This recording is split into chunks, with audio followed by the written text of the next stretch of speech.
በሁሉም ግንባሮች ፍልሚያው ተጠናክሮ ቀጥሏል። አሜሪካና ኢራን አሁንም እየተወቃቀሱ ይገኛሉ።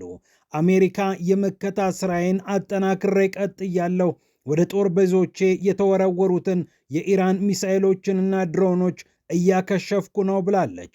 ኢራን ደግሞ አሜሪካ ቃሏን አጥፋ ወደ ጦርነት ገብታለች እያለች ነው። ይህ እንዳለ ሆኖ የሊባኖሱ ጦርነት በቀላሉ የሚበርድ አለመሆኑን ተከትሎ ዓለም ጦርነቱን ለማስቆም እየተረባረበ ይገኛል። አውሮፓ በፍጥነት ተኩስ ይቁም ሲል ጥያቄውን አቅርቧል። እስራኤል ግን ጦርነቱን እንደማታቆመው እየገለጸች ትገኛለች። አሁንም ፍልሚያው ተጧጡፎ ቀጥሏል። የአሜሪካና የኢራን ፍጥጫ ከሊባኖስ ጦርነት መቆም አለመቆም ጋር እንደሚገናኝም ኢራን እያሳወቀች መሆኗን ተከትሎ ውጥረቱ አሁንም ከፍ እንዳለ ነው። በሌላ በኩል የፈረንሳይ ጦር ከብሪታንያ ጋር በመተባበር የሩሲያውን መርከብ ጠልፌ አስቀምጨዋለሁ ብሏል። የፈረንሳዩ ፕሬዝዳንት ኢማኑኤል ማክሮን ጭምር በኤክስ ገጻቸው እንደ ድል አድራጊ ሆነው የጻፉበት ይህ ክስተት ከክሬምሊን ቁጣን ቀስቅሷል። በአሜሪካና በአውሮፓ ህብረት ማዕቀብ የተጣለባቸውን የሩሲያን መርከቦች ማደን አሁን ለብራሰልስ እንደ ፋሽን የሚታይ ነገር ሆኗል። ፈረንሳይም ይህንን ነገር ደጋግመዋለች። ሩሲያ በበኩሏ የባህር ላይ ውንብድና ስትል ጉዳዩን ገልጸዋለች። ይህንንም ጉዳይ እንመለከታለን። ይህ እንደተጠበቀ ሆኖ የሩሲያ ጦር ወሳኟን የዶኔስክ ከተማ በቁጥጥር ስር አውያለሁ ብሏል። ጦሩ ባወጣው መግለጫ እንደጠቆመው በ24 ሰዓታት ጊዜ ውስጥ ብቻ በሺዎች የሚቆጠሩ የዩክሬን ወታደሮችን የጦር ክፍሎቼ ደምስሰዋል ሲል ማረጋገጫውን ሰጥቷል። በተመሳሳይ የዩክሬኑ ፕሬዝዳንት ቮሎዲሚር ዜሌንስኪ ሩሲያ የባሊስቲክ ሚሳኤል ምርቷን አጠናክራ ቀጥላለች ብለዋል። ይህንን ዓለም ያውቃል። ሩሲያዎች በዚህ ብዙ ገፍተውበታል። ከአሜሪካ ጋር ድሮንና ባሊስቲክ ሚሳኤል እንድናመርት ጥሪ ባቀርብም የሚሰማኝ አላገኘሁም ብለዋል። ይህንን ጥያቄ በተደጋጋሚ እየጠየቁ ያሉት የዩክሬኑ ፕሬዝዳንት ቮሎዲሚር ዜሌንስኪ ከአሜሪካ በኩል የተሰጣቸው ዝምታ እምቢ ማለት መሆኑ መቼ ነው የሚገባቸው አስብሏል። የባለስቲክ ሚሳኤል እና የድሮን ምርቶችን አብረን እናምረት፣ የፓትሪዮት የአየር መከላከያ ሚሳኤሎችንም እባካችሁ ፍቃድ ስጡንና በምድረ ዩክሬን እናምርተው ሲሉ አሁንም ደጋግመው እየጠየቁ ይገኛሉ። የዩክሬኑ ፕሬዝዳንት ከምዕራቡ ዓለም መገናኛ ብዙሃን ጋር ቆይታ በሚያደርጉበት አጋጣሚ ሁሉ ይህንን ነገር ደጋግመው እያነሱ ነው። ጉዳዩን ይዘነዋል። ፒያሳ ኔትወርክን ስትከታተሉ ሁሉንም በጥልቀት ታገኛላችሁ። ፒያሳ ኔትወርክን ሰብስክራይብ፣ ላይክ እና ሼር በማድረግ የፈጣን የተአማኒና የጥልቅ ዘገባዎች ቤተሰቡን ስንል በአክብሮት ጋብዘናል። አሁን ወደ ጉዳዮቻችን አለፍን። አሜሪካና ኢራን አሁንም እየተወቃቀሱ ይገኛሉ። የአሜሪካው ፕሬዝዳንት ዶናልድ ትራምፕ በኢራን ላይ ዘመቻ ከከፈቱበት ጊዜ አንስቶ በቀላሉ ይቋጫል ተብሎ በዋሽንግተን የታመነበት ጦርነት ዛሬም እንደተወሳሰበ ቀጥሏል። የኢራን ፓርላማ አፈ ጉባኤ መሐመድ ባገር ጋሊባፍ አሜሪካ ለቃሏ የምትታመን አይደለችም፣ የተኩስ አቁም ስምምነቱን ደጋግማ እየጣሰች ትገኛለች፣ ደግሞም የሊባኖስ ጦርነት የማያባራ ከሆነ ኢራን የምትስማማው ነገር አይኖርም ብለዋል። ይህ እንደተጠበቀ ሆኖ ኢራን ፈጸመችው የተባለው ጥቃት ኩዌትንና የአረብ ሀገራትን አንጫጭቷል። የኩዌት የውጭ ጉዳይ ሚኒስቴር መስሪያ ቤት ድርጊቱን ያወገዘ ሲሆን የኢራን አብዮታዊ ጦር የወሰደው እርምጃ ፈጽሞ ትክክል አይደለም ብለዋል። ይህ ብቻ አይደለም። የገልፍ ትብብር ካውንስል በመባል የሚታወቀው ተቋም የኢራንን ጥቃት አውግዟል። ሳውዲ አረቢያም በግሏ ተነጥላ የኢራንን ጥቃት እንዳወገዘች አልጀዚራ ዘግቧል። የኢራኑ የውጭ ጉዳይ ሚኒስትር አባስ አራክቺ ደግሞ አሁንም ከአሜሪካ ጋር መልእክት እየተለዋወጥን እንገኛለን ብለዋል። በአንድ በኩል ተስፋ፣ በሌላ በኩል የጦርነት ዜና እየተሰማ የሚገኝበት የሆርሙዝ ቀጠና የአሜሪካ ጦር ተጨማሪ መግለጫ እንዲያወጣ ምክንያት ሆኗል። የአሜሪካ ጦር ማዕከላዊ እዝ ወደ ኩዌት የጦር ቤዝ የተተኮሱ የተለያዩ የኢራን ሚሳኤሎችን ስመክት ውያለሁ ሲል መግለጫ ሰጥቶበታል። ይህ እንዳለ ሆኖ የሊባኖሱ ጦርነት ዓለምን አሳስቧል። ፈረንሳይ ይህ ጦርነት በአስቸኳይ ይቁም ብላ እስራኤልን በጠየቀች ማግስት የአውሮፓ ህብረት በሊባኖስ ላይ የታወጀው ጦርነት እንዲለዝብ በይፋ ጥያቄ አቅርቧል። ፈረንሳይና አውሮፓን የሊባኖስ ጉዳይ በልዩ ሁኔታ ያሳስባቸዋል። የቀድሞ ቅኝ ተገዥዋ ሊባኖስ የምትወድቅበት የምትነሳበት ነገር ሁሉ ለኢማኑኤል ማክሮኗ ሀገር እጅጉን እንደሚያሳስብ ይታወቃል። የተባበሩት መንግስታት ድርጅት የሰላም አስከባሪ ኃይል ያሰማራባት ሊባኖስ ከእስራኤልና ከሂዝቦላ ፍልሚያ ልታመልጥ አልቻለችም። የእስራኤሉ ጠቅላይ ሚኒስትር ቤንያሚን ኔታንያሁ በደቡብ ቤሩት ጭምር ወታደራዊ እርምጃ እንወስዳለን ማለታቸውን ተከትሎ ውጥረቱ ከፍ ብሏል። ኢራን ደግሞ ልብ አድርጉልኝ፣ የሊባኖሱ ጦርነት ካልቆመ ቀጠናዊው ጦርነት ቆሟል ብላችሁ እንዳታስቡ እያለች መግለጫ እየሰጠች ትገኛለች። ይህ እንደተጠበቀ ሆኖ ፈረንሳይ በሩሲያ መርከብ ላይ እርምጃ ወስጃለሁ ብላለች። ከአጋሬ ከብሪታንያ ጋር በመሆን ነው እርምጃውን ወሰድኩ ብላ በአደባባይ የተናገረችው። ጉዳዩ ደስ ያሰኛቸው በኩራትና በማኅበራዊ ገጽ ጭምር መጥተው ተመልከቱ የሰራነውን ሥራ ብለው ያረጋገጡት ደግሞ ፕሬዝዳንት ኢማኑኤል ማክሮን ናቸው። በኤክስ ገጻቸው ላይ ወጥተው የሩሲያን መርከብ ከብሪታንያ ጋር ሆኜ በቁጥጥር ስር አውየዋለሁ ብለዋል። የፈረንሳይ ባለሥልጣናትም ይህንን በተመለከተ ዝርዝር መረጃ አቅርበዋል።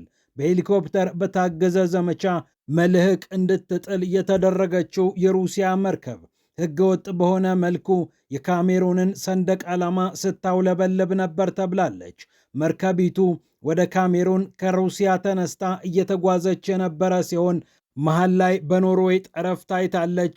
የማዳጋስካርን ሰንደቅ ዓላማም ስታውለበልብ ነበር ተብሏል። ሁለቱ ሀገራት የሩሲያን ነዳጅ የጫኑ መርከቦችን ማደናቸውን ቀጥለዋል። ፈረንሳይ መስከረም ከገባ በኋላ ብቻ 3 ጊዜ በተመሳሳይ መልኩ የሩሲያን ነዳጅ የጫኑ መርከቦችን በቁጥጥር ስር እንዳዋለች ተሰምቷል። መርከቦቹ ቅጣታቸውን ከፍለው ወደ መጡበት እንደተመለሱ የፈረንሳይ መንግስት እያሳወቀ ይገኛል። ከሰሜን ምዕራብ ሩሲያ ተነስታ ወደ ካሜሩን እየገሰገሰች ነበረች የተባለችው ይህች መርከብ ሙርማንስክ ከተባለችው የሩሲያ የወደብ ከተማ መነሳቷን ነው ፈረንሳዮቹ ያሳወቁት። በአውሮፓ ህብረትና በአሜሪካ ማዕቀብ የተጣለባቸው የሩሲያ የነዳጅ ጫኝ መርከቦች በያሉበት እንዲታደኑ ትዕዛዝ መሰጠቱን ተከትለው እነ ፈረንሳይ ኮራ ብለው ያዝናቸው ለቀቅናቸው ይላሉ። ክሬምሊን ጉዳዩን ከባህር ላይ ውንብድና ጋር አገናኝቶ ያወገዘው ሲሆን እንዲህ አይነት እርምጃዎች ዋጋ ያስከፍላሉ ብሏል። ይህ እንደተጠበቀ ሆኖ ወደ ሩሲያና ዩክሬን ፍልሚያ ስናመራ ሩሲያ ከዶኔስክ ወሳኟን አካባቢ ነፃ አውጥቻለሁ ብላለች። ቲኮኖቭካ ትባላለች። ይህች በሩሲያ ጦር ነፃ ወጣች የተባለችው አካባቢ የግ የተባለው የሩሲያ ክፍለ ጦር ለአስጨራሽ ከሆነ ትንቅንቅ በኋላ ቲኮኖቭካን በቁጥጥሩ ስር አውሏል ሲል የሩሲያ ጦር አሳውቋል። ከ455 በላይ የሚሆኑ የዩክሬን ወታደሮች ቮስቶክ እየተባለ በሚጠራው የሩሲያ የጦር ክፍል ተደምስሰዋል ይላል የሩሲያ ጦር ባወጣው መግለጫ። ከ200 በላይ የሚሆኑትን ወታደሮች ሴቨር የተባለው የጦር ክፍል መግደሉን ያሳወቀ ሲሆን ሴንተር እየተባለ የሚጠራው የጦር ክፍል በበኩሉ 330ዎቹን ደምስሻለሁ ብሏል። 180 የዩክሬን ወታደሮች በዛፓድ፣ 120 የሚሆኑት በያግ እንዲሁም በድኔፕር ደግሞ 45 የዩክሬን ወታደሮች መገደላቸው ተሰምቷል። የዩክሬን ጦር የሚጠቀምባቸው የኃይል መሠረተ ልማቶች፣ የወደብና የትራንስፖርት ማዕከላት ከድሮን ማምረቻዎች ጋር ተጠራርገው እንደተመቱ የሩሲያ መከላከያ ሚኒስቴር ባወጣው ሪፖርት ጽፏል። ይህ እንደተጠበቀ ሆኖ የዩክሬኑ ፕሬዝዳንት ቮሎዲሚር ዜሌንስኪ በኤክስ ማኅበራዊ ገጻቸው ላይ የሚያጋሯቸው የአሜሪካንና የአውሮፓን መገናኛ ብዙሃን ባገኙት ቁጥር የሚያወሯቸው ነገሮች ተመሳሳይ ሆነዋል። ከአሜሪካና ከመካከለኛው ምስራቅ ሀገራት ጋር በጋራ ኢንቨስት አድርገን ድሮን እናምርት፣ ሚሳኤሉ በምድረ ዩክሬን ይሰራ የሚሉ ሆነዋል መልእክቶቻቸው። ከሩሲያ ጋር ያደረጉት ጦርነት እንዲህ በቀላሉ የሚወጡበት አለመሆኑን በማወቃቸው ምክንያት አሜሪካን በጦር መሳሪያ ምርት ይበልጥ እጇን ይዘው ማስገባት ፈልገዋል። ከአሜሪካ ጋር በተደጋጋሚ ይህንን ነገር አውርተናል። አዲሱ የትራምፕ አስተዳደር ከመጣ በኋላ ጉዳዩን ብናነሳም እስካሁን በቂ ምላሽ አላገኘንም ብለዋል። በዘመነ ባይደን ይህንን ጥያቄ አንስተውት እንደነበረ ኋላም በትራምፕ ዘመን እንደደገሙት የሚናገሩት የዩክሬኑ ፕሬዝዳንት ቮሎዲሚር ዜሌንስኪ ድሮን በጋራ እናምርት የሚለውን ጥያቄ አሁንም በድጋሚ ጠይቀውታል። ከፌስ ዘ ኔሽን ጋር በነበራቸው ቆይታ የተናገሯቸውን ነገሮች መልሰው በኤክስ ማህበራዊ ገጻቸው ላይ ደግመው ጽፈውታል። ሩሲያ የባሊስቲክ ሚሳኤል አቅሟን እያሳደገች እንደምትገኝ የገለጹት የዩክሬኑ ፕሬዝዳንት ቮሎዲሚር ዜሌንስኪ በከፍተኛ ደረጃ ጥቃት የምትፈጽምበት አቅም ላቅ እያለ መጥቷል ብለዋል። በአንጻሩ በአሜሪካ በኩል የባሊስቲክ ሚሳኤል ምርት እጥረት እንዳለና በወር ውስጥ የሚመረቱት ምርቶች እጅግ አነስተኛ መሆናቸውን ነው የዩክሬኑ ፕሬዝዳንት ያሳወቁት። በወር ውስጥ ከ60 እስከ 65 የሚሆኑ ባሊስቲክ ሚሳኤሎችን በማምረት የሩሲያን ባሊስቲክ ሚሳኤል መቋቋም አይቻልም የሚሉት የዩክሬኑ ፕሬዝዳንት ተጨማሪ የመከላከያ አቅም ሊዳብር እንደሚገባ ተናግረዋል። አውሮፓ የራሱን የላቀ የሚሳኤል መከላከያ ስርዓት እስኪገነባ ድረስ ከአሜሪካ ጋር መተባበር እንዳለበትም አንስተዋል። የባሊስቲክ ሚሳኤል አቅም ብቻ ሳይሆን አጠቃላይ የሚሳኤል አቅምንም ከፍ ማድረግ እንደሚገባ ነው የጻፉት። ይህን ተከትሎም ፓትሪዮት የአየር መከላከያ ስርዓትን በጋራ የምናመርትበት በተለይ ጠላፊ ሚሳኤሎቹ በምድረ ዩክሬን የሚመረቱበት ሁኔታ መመቻቸት አለበት ብለዋል።